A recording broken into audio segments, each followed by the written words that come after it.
presión regular. Entonces, eso va a ser la presión transpulmonar. ¿Para qué nos sirve esta presión transpulmonar?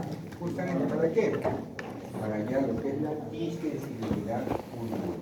¿Y qué quiere decir la distensibilidad pulmonar?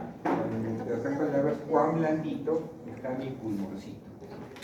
No va a ser igual tener un globo, eso es del sorteo que siempre queríamos sacar grande, no va a ser igual a ese globo que un globo más pequeñito, ¿sí?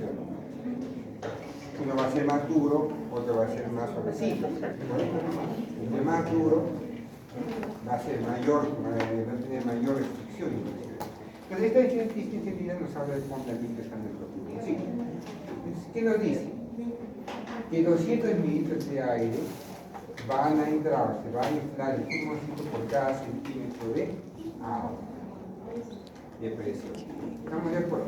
Cualquier variación de 1 centímetro de presión, ¿cuánto va a variar el mililitros de volumen que va a ingresar? 200 mililitros. Si la presión transpulmonar aumenta en 1 centímetro de agua, el volumen pulmonar se expande en 200 mililitros. ¿Qué quiere decir? Si aumenta esta presión, ¿qué va a pasar? Va a ingresar más aire, va a variar en 200. Entonces, eso es cuando hablamos de distensibilidad pulmonar total. ¿Qué quiere decir total? El pulmón, de los dos pulmones, pero de forma aislada. Es como que nosotros hemos sacado el pulmón y lo tenemos puesto acá. Y justo me olvidé traer mis pulmones. Bueno, pero hay un término interesante que se llama la distensibilidad tórax-pulmón. ¿Qué quiere decir distensibilidad tórax-pulmón? Cuando hablamos del pulmón dentro del tórax, ¿no? Ahí va a ser diferente, ¿no? Porque está dentro de una caja torácica. Entonces, ahí varía. ¿Cuánto va a ser más o menos? 110 mililitros por centímetro de agua. Entonces, más o menos, ¿no? Como acá vamos a mirar cada uno, como va a tocar, vamos a mirar. ¿Acá cuánto tenemos? -1, señor. ¿Acá cuánto hay acá? Menos 1, ¿acá cuánto será? Acá será más o menos -7, ¿les parece? -7 más 1. De -6 y -1 a -7, ¿cuánto hay? -6, ¿cierto? Si de acá hablamos, miren. Acá cuánto tenemos, -5. Acá cuánto tenemos, 0. ¿Cuánto hay entonces acá? -5 más o menos. Entonces miren, más o menos de -5, -6 va a ser la cantidad de presión transpulmonar, que es la diferencia. Entonces, si hablamos de distensibilidad tórax-pulmonar, dice cuánto es 110 mililitros por centímetro de agua. ¿Cuánto hay acá de presión transpulmonar? 5. 5 por 110, ¿cuánto sale? 550. Es lo que hemos movido acá, ¿sí? Más o menos eso. ¿Por qué? Porque es la como va a contenerse. ¿Estamos de acuerdo? Por cada mililitro, por cada centímetro de agua que va a ir, va a entrar 110 mililitros. ¿Cuánto hemos variado acá? Nosotros hemos variado 5. 5 presión pulmonar. ¿Cuánto va a ingresar más o menos? 550 o 500 mililitros de agua. ¿Estamos de acuerdo? Eso es simplemente para que se pueda acordar y puedan estar relacionados, ¿no? Digamos, avanzar. Entonces está clarita esta parte, ¿no? De distensibilidad. Recuerda siempre presión negativa. Y acá vemos dos características interesantes, ¿no? La parte de lo que es la presión pleural y el cambio de los pulmoncitos. Entonces acá en la presión pleural acá tenemos, miren, casi -4 y se va a estar -6, por ejemplo. ¿Qué estamos hablando de presión pleural? La pleura, ¿qué presión tiene? Negativa. -4, -6. Ha aumentado la presión negativa. Entonces, a medida que aumenta, tenemos más presión negativa, ¿qué va a generar? Mayor ingreso de aire.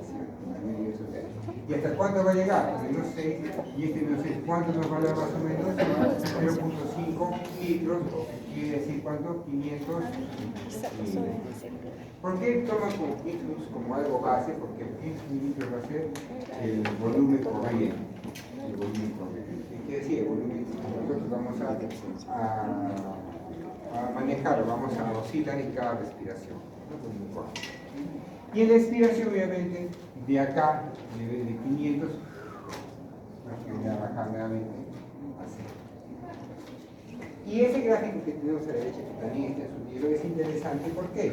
Vamos para el fondo. Acá está el gráfico, acá lo vamos por acá. Simplemente voy a tener los cuatro, cero para arriba, bajado nuevamente, lo subo más. Yo te hago un pulmón plano, como dice acá, lleno de aire. ¿Qué quiere decir? Que nuestro alveolo prácticamente va a estar bonito, ¿no? Bien bonito así. En cambio acá, ¿cómo va a estar? Como suelo salino. ¿Qué quiere decir? Que va a estar así nuestro alveolo. ¿Qué va a estar dentro? Va a estar lleno de... Miren, se nota feo, ¿sí? Y esto es feo. ¿Por qué? Porque, a ver, ¿qué quiere decir? Cuando está con suelo salino, está que se llama agua, ¿qué va a pasar con nuestro alveolo? ¿Se va a colapsar o no? Como contiene agüita, ¿qué va a hacer? Es que se va a querer unir y va a colapsar.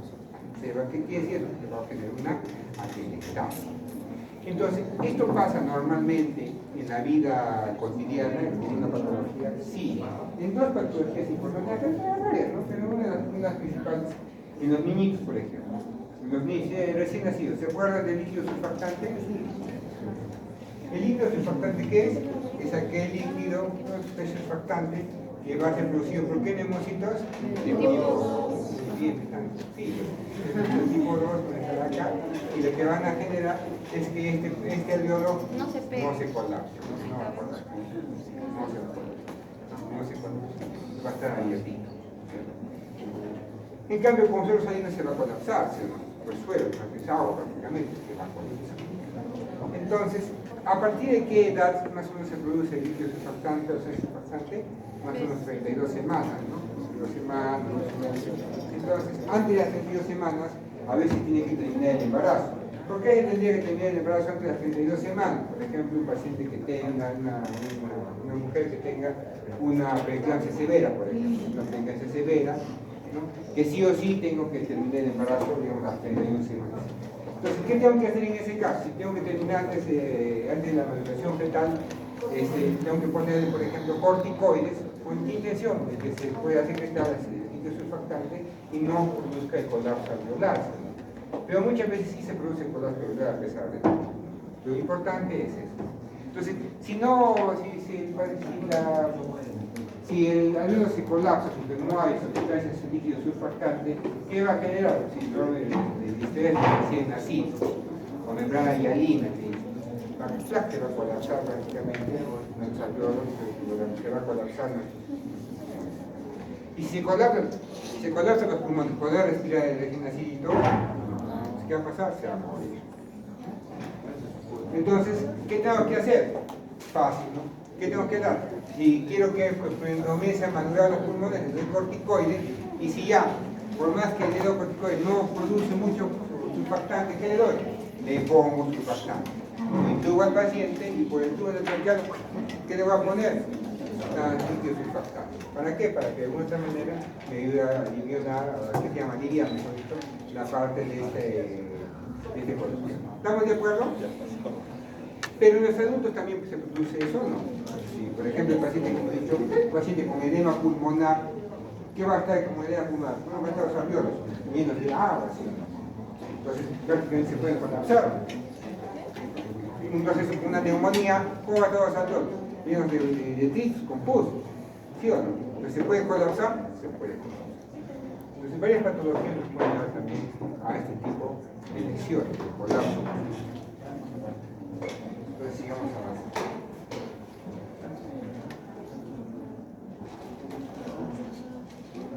Entonces acá es lo que estamos viendo, ¿no? Eso que va a generar que se colapse, que se puedan unir las dos paredes de los alveolos, ¿cómo se llama? La tensión superficial. Acá tenemos un surfactante y tratamos de evitar que no se colapse. Y al final, como si acá no hay surfactante, lo que va a generar es que comienza a colapsarse nuestro alveolo. Ahí tenemos la sustancia que es surfactante, y colina. como dice, reduce a la mitad o hasta 12 veces la tensión superficial.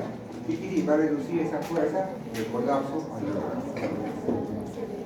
Y la tensión superficial de la aorta, ¿qué quiere decir? ¿De cuánto lo va a llevar? De 70 líneas por centímetro hasta 5 hasta 30 líneas por centímetro. Prácticamente va a reducir esa tensión superficial y va a evitar que se colapse. ¿Estamos de acuerdo? Ya saben ustedes bien, no colapse, al final que va a producir, y va a producir ese importante.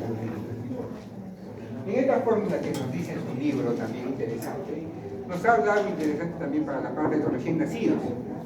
¿Cómo están los alvéolos de recién nacidos? ¿Son grandes o pequeñitos? Pequeñitos. Si son pequeñitos, ¿cómo va a estar el radio de los alvéolos? Pequeños. Va a estar bien deducido el radio. A menos radio, ¿cómo va a estar? Más presión. ¿Más presión qué? Más presión de colapso. Se puede colapsar fácilmente. Como se colapsa fácilmente, puede llevar rápidamente a la enfermedad y la reanimación. Y al final vamos a pasar ahora ya a un punto muy bonito que son los volúmenes y capacidades de pulmones. ¿Quieren descansito? Sí. Descansito 5 minutos para avanzar y trabajar.